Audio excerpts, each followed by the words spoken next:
ଭାରତର ମହାମହିମ ରାଷ୍ଟ୍ରପତି ଶ୍ରୀମତୀ ଦ୍ରୌପଦୀ ମୁର୍ମୁ ମହୋଦୟା, ଆମର ପ୍ରିୟ ପ୍ରଧାନମନ୍ତ୍ରୀ ନରେନ୍ଦ୍ର ମୋଦିଜୀ, ପ୍ରିୟ କେନ୍ଦ୍ର ଗୃହମନ୍ତ୍ରୀ ଅମିତ ଶାହାଜୀ, ଓଡ଼ିଶାର ଉଦାର ହୃଦୟବାଦୀ ମୁଖ୍ୟମନ୍ତ୍ରୀ ଶ୍ରୀଯୁକ୍ତ ମୋହନ ମାଝୀଜୀଙ୍କୁ ମୋର ନମସ୍କାର। ମୁଁ ରଞ୍ଜନ କୁମାର ମଲ୍ଲିକ, ନିଖିଳ ଉତ୍କଳ ଗୃହରକ୍ଷୀ ମହାସଂଘ ରାଜ୍ୟ ସଭାପତି, ହୋମଗାର୍ଡ଼ ପ୍ଲାଟୁନ୍ କମାଣ୍ଡର, ଯାଜପୁର। ମୋର ଆୟୁଷ ଅଗଷ୍ଟ 25 ତାରିଖ ପର୍ଯ୍ୟନ୍ତ, କାହିଁକିନା ମୁଁ ଓଡ଼ିଶାର ବିଧାନସଭା ଆଗରେ ଆତ୍ମାହୁତି ଦେବା ପାଇଁ ଚିଠି ପ୍ରେରଣ କରିସାରିଛି। କାରଣ ଭାରତକୁ ସ୍ୱାଧୀନତାର 78 ବର୍ଷ ପରେ ମଧ୍ୟ ଦୀର୍ଘ 63 ବର୍ଷ ଧରି ଓଡ଼ିଶା ଆଉ ସାରା ଭାରତର ହୋମଗାର୍ଡ଼ମାନେ ପରାଧୀନର ଫାଶୀ ଦଉଡ଼ି ବେକରେ ପକାଇ ନିର୍ଯାତନାର ନିଆଁରେ ପ୍ରତ୍ୟେକ ମୁହୂର୍ତ୍ତ ଜଳୁଛନ୍ତି, ଆତ୍ମାହୁତି ଦେଉଛନ୍ତି, ବିଭିନ୍ନ ଅଭାବ ଅନାଟନରୁ ମୃତ୍ୟୁବରଣ ମଧ୍ୟ କରୁଛନ୍ତି। ଆଉ ସବୁଠାରୁ ବଡ଼ କଥା ହେଲା ଦାସତ୍ୱର ଜୀବନ ବିତାଉଛନ୍ତି। ଏସବୁ କହିବାର କାରଣ,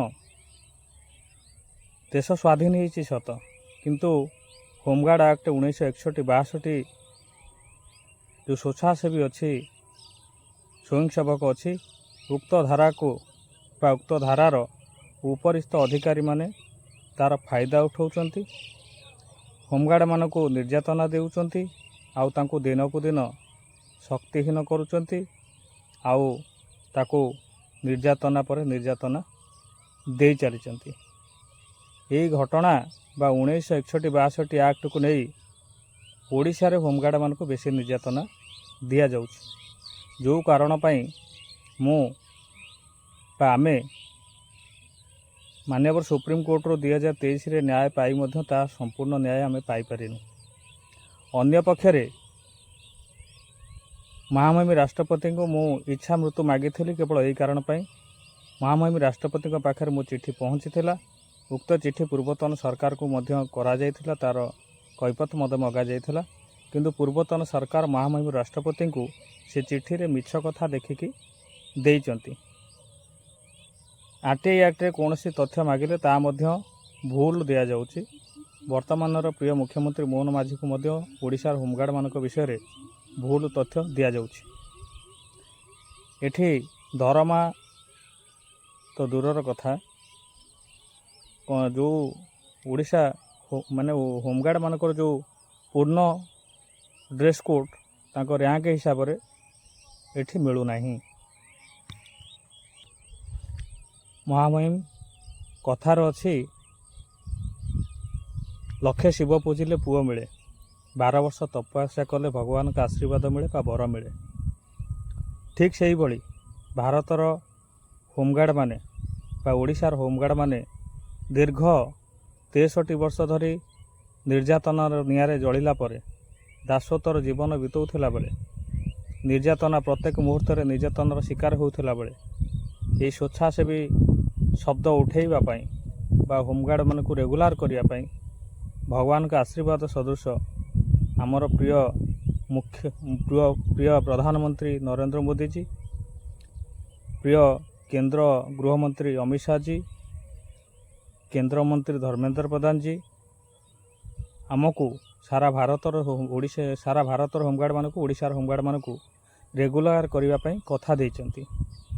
ଏଥିରେ ଆମେ ସମସ୍ତେ ଖୁସି, ଆମେ ବି ବହୁତ ଖୁସି। ଆମକୁ ଜଣେ ଭଲ ମୁଖ୍ୟମନ୍ତ୍ରୀ ମିଳିଛନ୍ତି, ଆମର ପ୍ରତ୍ୟେକ ଦୁଃଖ ବୁଝୁଛନ୍ତି। କିନ୍ତୁ ଏଠି ମାନ୍ୟବର ମୁଖ୍ୟମନ୍ତ୍ରୀଙ୍କ ବିରୁଦ୍ଧରେ ଆଉ ମାନ୍ୟବର ସରକାରଙ୍କ ବିରୁଦ୍ଧରେ କିଛି ଉପରିସ୍ଥ ଅଧିକାରୀମାନେ ଷଡ଼ଯନ୍ତ୍ର କରୁଛନ୍ତି।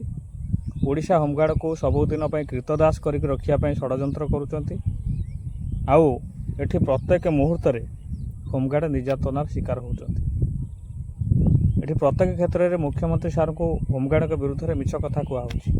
ଏଥିରେ ବହୁତ ବଡ଼ ବଡ଼ ଲୋକ ଅଛନ୍ତି, ଆଉ କିଛି ଅନ୍ୟ ବ୍ୟକ୍ତି ବି ଅଛନ୍ତି। ସେ କଥା ମୁଁ ତ এই ଭିଡ଼ିଓ ମାଧ୍ୟମରେ କହିପାରିବିନି, କାରଣ ମୁଁ କହିଦେଲେ ସେମାନେ ଜାଣିଗଲେ ମୋତେ ହଇରାଣ କରିବେ। ଆଉ ମୋତେ ବାନ୍ଧିବା ପାଇଁ ମାରିଦେବା ପାଇଁ ବି ବହୁତ ଥର ଯୋଜନା କରିଛନ୍ତି। ମିଛ କେସ୍ରେ ଫସିବା ପାଇଁ ମଧ୍ୟ ଯୋଜନା କରିଛନ୍ତି। ମୁଁ ବହୁତ ଚିଠି ଦେଇସାରିଛି।